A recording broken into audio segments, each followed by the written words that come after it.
안녕하세요. 오늘 읽는 책, 시가 있는 금요일 시간입니다. 많이 기다리셨죠? 시가 있는 금요일. 오늘은 박지웅의 시집 빈 손가락에 나비가 앉았다 함께 하겠습니다. 이 시집은 2016년에 간행됐다가 2019년 작년에 복간됐다고 하네요. 제가 가지고 있는 것은 복간본입니다. 박지웅 시인은 부산에서 태어났고요. 지리산 문학상과 천상병 문학상을 수상했습니다. 천상병 문학상을 수상했다는 점을 감안하면은 좀 어떤 시적 경향이랄까? 성향이 조금은 추정할 수 있을 것 같습니다. 박지웅 시인의 시집으로는 이 구름과 집 사이를 걸었다가 있고요. 그리고 너의 반은 꽃이다가 있습니다. 2014년 세월호 참사 때 많은 시인들이 참사 관련 시를 썼었는데 박지웅 시인도 역시 예외가 아니었습니다. 처음 소개해드릴 시는 짧습니다. 인연입니다. 인연. 인연으로 만났다 할 때 인연이 아니고요. 여기서는 사람 인자에 사랑할 연자입니다. 연애할 때 연자죠. 사람 사랑이란 뜻인가요? 아주 짧습니다. 빈 손가락에 나비가 앉았다. 손가락에 손가락이 피었다. 몇 글자인가요? 18자인가요? 일본의 시 형식 중에 하이쿠라고 있죠. 오치로로 이루어진 17자 시가 있는데 그 하이쿠라는 시 형식이 에즈라 파운드를 비롯해서 서양의 그 이른바 이미지즘 시인들에게 영향을 끼쳤다고 하죠. 지하철 정거장에서라는 작품이 있습니다만 그 작품이 떠오르기도 해요. 살짝 짧다고 해서 시가 내용이 없고 이런 건 아니죠. 내용도 짧고 이런 건 아니죠. 짧은 시인데 내용이 얼마나 깊을 수가 있습니다. 많은 생각을 하게 됩니다. 여백이 많은데요. 여백이 많은 만큼 우리가 채워야 할 숙제가 많아진다는 의미이기도 하죠. 빈 손가락에 나비가 앉았습니다. 빈 손가락에. 손가락이 피었습니다. 그 손가락은 하나의 나무가 될 수 있겠고요. 그죠? 어떤 식물이 될 수도 있겠네요. 여기에 나비가 앉으니까 손가락이 피었으니까 꽃으로 피어난 것이라고 볼 수도 있겠죠. 손가락에 앉은 나비를 상상하면서 어떤 그 식물 되기를 상상한 게 아닌가 이런 생각도 합니다. 나비는 우리 박지웅 시인의 시에서 각별하게 나비가 많이 나오는데 나비는 여기와 저기를 연결해주는 어떤 그 매개로서 등장하는 것 같기도 합니다. 또 나를 전혀 다르게 다른 방향으로 이끄는 대상이기도 합니다. 인연이라는 시 여백들 한번 천천히 채워보시기 바랍니다. 그 뒤에 이어지는 망치와 나비도 참 좋습니다. 함께 읽어보시죠. 다음으로는 팥죽 한 그릇입니다. 팥죽 먹은 지는 꽤 지났습니다만 상상해 보시죠. 팥죽 쑤는 그 장면들 이렇게 씁니다. 시인은 팥죽 한 그릇에 담긴 의미들을 읽어내네요. 보시죠.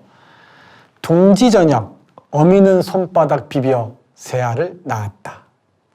그것을 쇠솥에 넣고 뭉근히 팥죽을 쑤었다. 나무 주걱 뒤로 스르르 뱀 같은 것이 뒤따르며 새알을 물고 붉은 성간 사이로 숨어들었다. 솥 안에 처마 끝과 별과 그늘이 여닫히며 익어갔다. 부뚜막 뒤를 간지리며 쌀랑눈 사락사락 나리고 나는 어미 곁에 나긋이 새알을 혓바닥에 품고 다시 이룰 수 없는 따뜻하고 사수한 밤을 염려하였다. 명주실 몰래 묶어 놓을 데 없을까? 뒤뜰 장독간 호리병처럼 서 있는 밤하늘을 보며 먼먼 전설에 귀를 세운 것이다. 바람 드는 부엌문에 서서 공중을 두리번거리다. 하얀 마침표 하나 눈동자에 떨어져 그만 놓쳐버린 집. 어느 동짓딸 팥죽 한 그릇 받고 사소한 것을 쓰느니 대문간이며 담장이며 낮은 기어로 번지던 붉은 실핏줄들. 따뜻한 여러 마리 새들이 호록호록 태어나던 그 손. 백석의 국수라는 시가 떠오르기도 하는 작품입니다. 이 팥죽 한 그릇에 별의 무늬도 깃들여 있고요. 이 팥죽 한 그릇을 끓이기까지 수많은 사람들의 손길의 이야기도 깃들여 있는 것처럼 보이고요.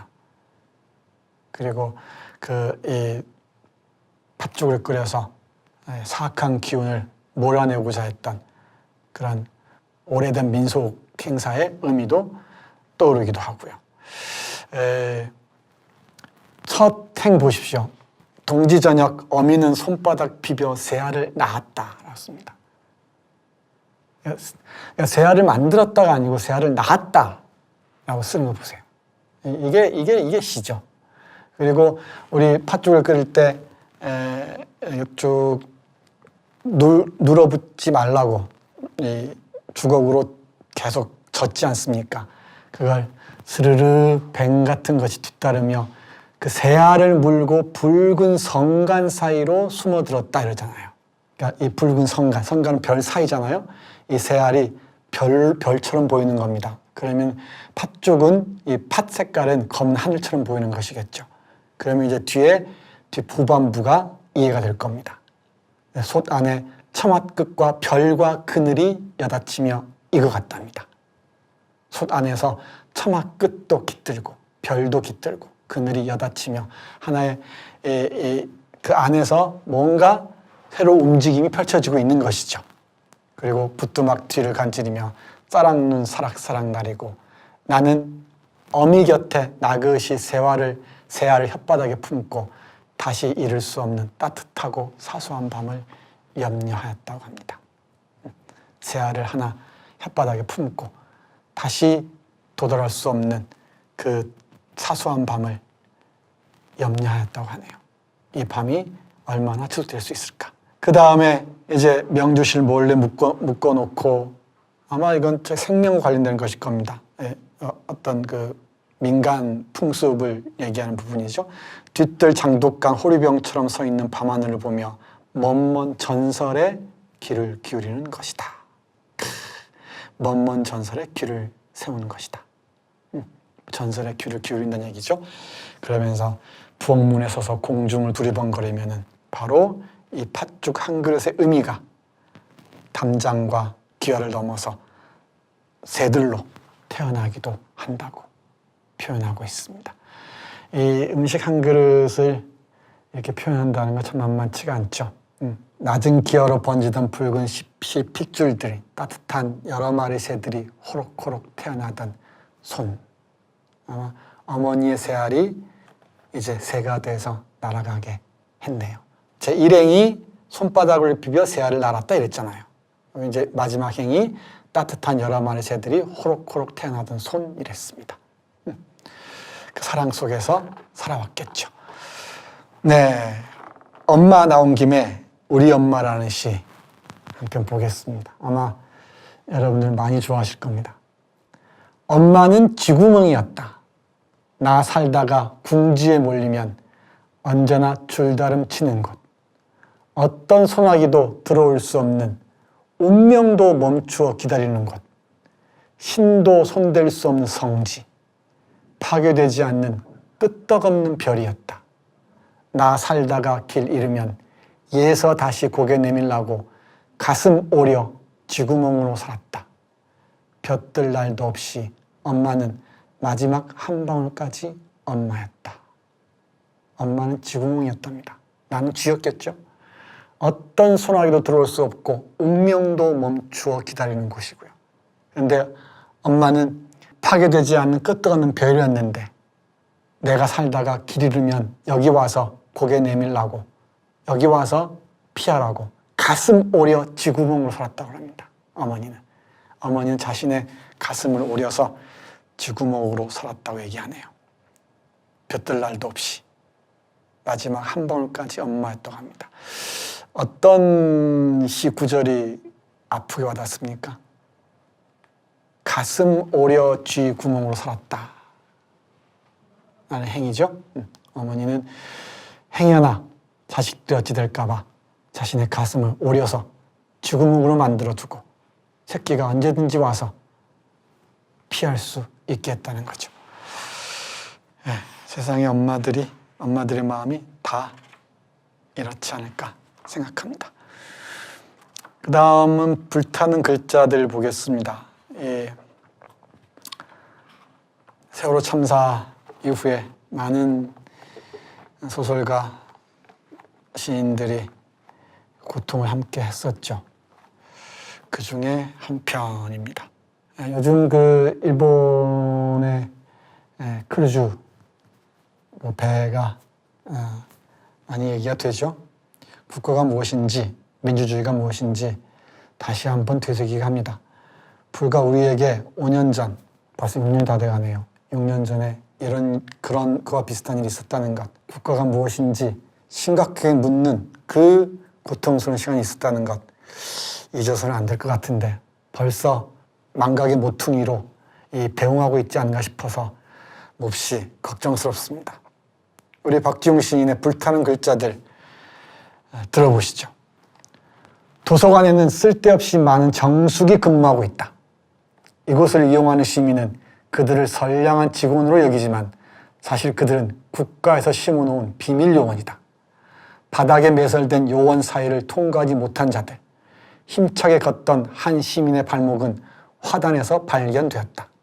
보라, 우리가 국가를 불렀을 때 국가는 우리에게 와 꽃이 되어 주었다. 캄캄한 꽃, 침통한 꽃이 피어있는 국가. 국가의 지하에서 자란 꽃들이 낭자에게 피어있는 4월. 깨어진 글자들이 유리조각처럼 깔려있는 4월. 우리는 격실에 갇혀 서로에게 안부를 묻고 호출하였으나 정숙의 저기를 드러내지 않은 것은 치명적인 실수였다. 4월의 국가는 죽음이었으니 4월의 국가는 침대에 누워 꽃이나 피웠으니 이제 누가 창을 깨고 들어가 침몰한 4월을 인양할 텐가. 소곤거리는 사이에 정숙은 어김없이 나타나 엄숙하게 경고하고 바닥에 매복한다. 경솔하게 움직이지 마라. 제자리를 지키고 지시에 따르라. 아, 살아있는 것이 움직이는 것이 아니라 움직이는 것만이 살아있는 것이다. 불타는 글자를 종이컵에 담고 우리는 행진한다. 정막이 낭장한 이 4월에. 불타는 글자를 종이컵에 담고 나는 행진한다. 정막이 낭장한 이 4월에. 이거는 촛불시위를 떠올리시면 어렵지 않게 이해할 수 있을 듯합니다. 그리고 정숙이 근무하고 있다는 건 움직이지 마라, 조용히 해라 이 얘기죠. 잠잠하라 이런 뜻입니다. 말하는 대로, 시킨 대로 들어라 이 말이죠. 우리 선례방송 얘기 기억하시면은 잘 이해할 수 있을 겁니다. 예, 격실에 갇혀 서로에게 안부 묻고 호출하였으나 정숙의 저기를 드러내지 않는 것은 치명적인 실수였다. 정숙하라. 말없이 시킨 대로 하라. 라는 그 말에 우리가 반항하지 않은 것, 정하지 않은 것은 치명적인 실수였다는 것이죠. 4월의 국가는 제가 죽음이라고 읽었는데 묵음이 왔습니다. 묵음이었으니 국가는 소리가 나지 않는이란 얘기죠. 국가는 묵음이었으니 4월의 국가는 침대에 누워 꽃이나 피웠다는 얘기죠. 뭘 비유하는지 어렵지 않게 이해할 수 있을 것입니다. 이제 누가 창 깨고 들어가 침몰한 4월을 인양할 텐가. 이 세월호가 우리에게 던진 질문이 무엇인지 정말 잊으면 안 될 겁니다. 이제 4월이 다가오는데요. 또 4.15 다음 날이 4.16입니다. 이때 우리는 무슨 얘기를 할 수 있을지 깊이 헤아려 보셨으면 좋겠습니다. 한 편 더 할까요? 김 PD하고 전화로 할 때는 한 편 더 할 거야 하면은 김 PD가 적극적으로 앙코를 하고 환호하고 이랬었는데 아주 적막한 공간에서 혼자 녹화를 하려니까 외롭고 쓸쓸합니다. 보이지 않더라도 여러분들이 앙코를 해주시고 환호해 주셨으면 좋겠습니다. 우리 앞에 엔지니어만 얌전하게 앉아 있어요. 고독해요. 어쩌면 좋을지 모르겠습니다. 존엄한 이별 보겠습니다. 이문재 시인, 우리가 이제 한번 소개해드렸었죠. 이 이문재 시인의 백서라는 작품에 오마주한 시라고 하네요. 아주 좋은 시입니다. 우리 모름지기 이별을 잘해야 합니다. 만나기도 잘 만나야 하지만은 이별을 잘해야죠. 그리고 특히 죽음과 이별할 때 각별하게 이해를 갖출 줄 알아야 됩니다. 이게 애도의 시간이겠죠.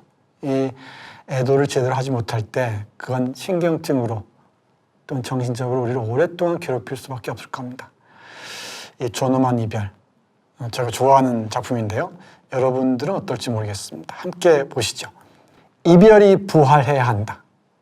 이별의 손발에 박은 못을 빼내야 한다. 이별이 다시 일어서야 한다. 이별이 사랑처럼 사랑받아야 한다. 이별이 걸어 다녀야 한다. 돌아와서 사랑 곁에 함께 있어야 한다.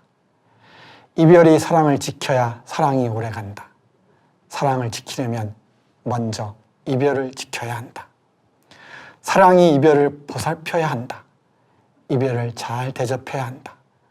불러들여 좋은 밥을 먹여야 한다.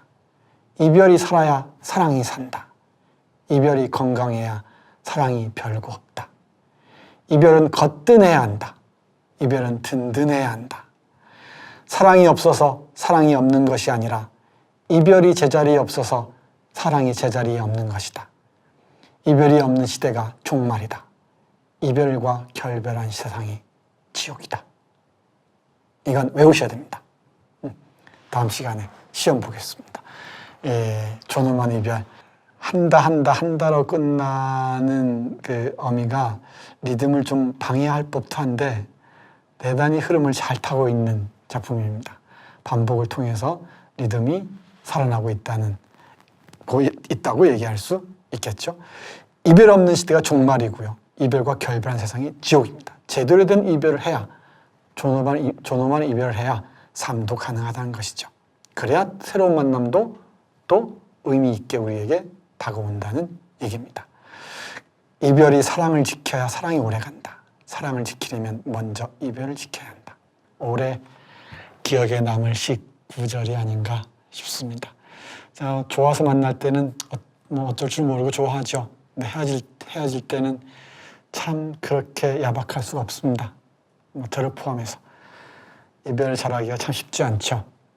이별 연습 조금 깊이 있게 할 필요가 있지 않을까 싶기도 합니다. 이 존엄한 이별 역시 세월호 참사의 연장선상에서 읽을 수도 있지 않을까 싶어요. 그 애도의 시간들을 회방한 세력들 한번 떠올려 보시기 바랍니다. 애도를 제대로 하지 못하는 그 사회는 죽음도 제대로 받아들이지 못하죠.